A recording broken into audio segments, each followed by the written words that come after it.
Bismillahirrahmanirrahim. Assalamualaikum warahmatullahi wabarakatuh. Perkenalkan, nama saya Muhammad Asok Alfarisi dengan NIM C0112410019 kelas C. Nah, kali ini saya akan menjelaskan proses mitosis dan pengembarannya secara histologis. Dan bagaimana pengembarannya secara histologis. Nah, sekarang kita bahas apa itu proses mitosis. Proses mitosis adalah mekanisme pembelahan sel yang menghasilkan dua sel anak identik dengan jumlah kromosom yang sama identiknya seperti induknya. Mitosis terjadi dalam beberapa fase yang terstruktur dan setiap fase memiliki ciri khas yang dapat diidentifikasikan secara histologis. Nah, yang pertama itu interfase. Nah, kelihatan di sini inti selnya terlihat jelas dan besar. Fasenya ini namanya interfase. Nah, yang kedua profase. Profase itu kromosomnya tersusun rapi. Kromosomnya tersusun rapi. Dan yang ketiga itu metafase. Metafase itu kromosomnya itu rapi di tengahnya, terlihat rapi di tengah. Dan yang keempat itu anafase. Anafase itu kayak bergerak bergerak ini satu sama lain kayak pisah mie. Kayak baru terpisah. Dan yang terakhir telofase. Dia itu sudah sudah mulai terbentuk keduanya.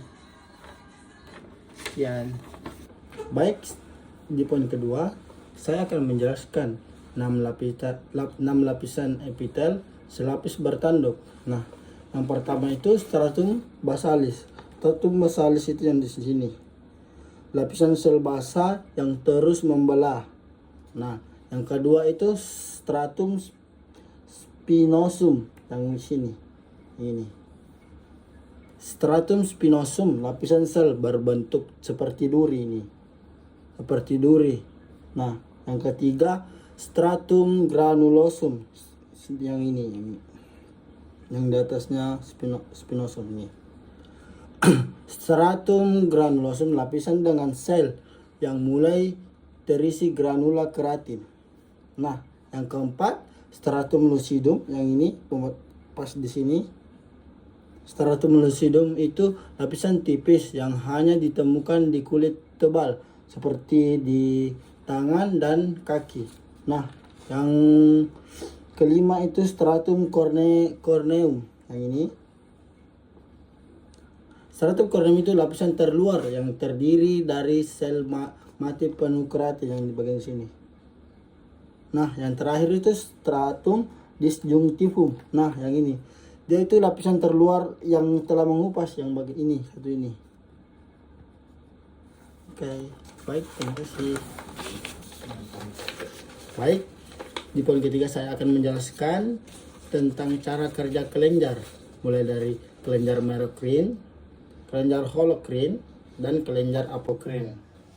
Nah, yang pertama itu kelenjar merokrine. Kelenjar merokrine juga dikenal sebagai kelenjar ekrin, berfungsi dengan cara sekresi langsung ke permukaan kulit melalui saluran yang terhubung ke pori-pori.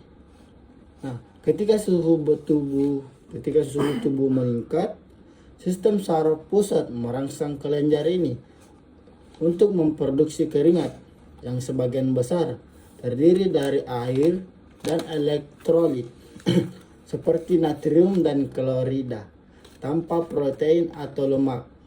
Nah, itu saja dari kelenjar merokrine. Nah, yang lanjut kedua, kelenjar holokrine. Cara kerjanya itu kelenjar holokrine bekerja dengan cara mengeluarkan seluruh sel sekretori beserta isi selnya ke dalam lumen kelenjar. Sel-sel ini akan mati dan terlepas saat menghasilkan sekresi. Contoh paling umum dari kelenjar holokrine adalah kelenjar sebasea yang menghasilkan sebum. Nah, itu saja dari kelenjar holokrine. Nah, yang ketiga itu kelenjar apokrin.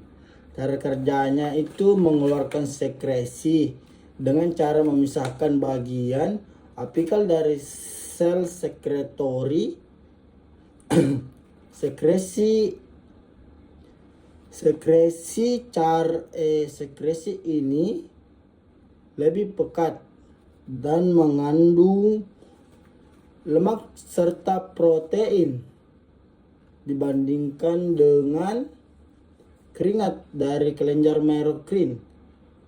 Kelenjar apokrin tidak aktif sampai masa pubertas dan terletak di area tertentu seperti ketiak, kulit kepala, dan selangkangan. Nah, mungkin itu saja yang bisa saya paparkan. Mohon maaf bila ada yang kurang. Saya pamit undur diri. Assalamualaikum warahmatullahi wabarakatuh.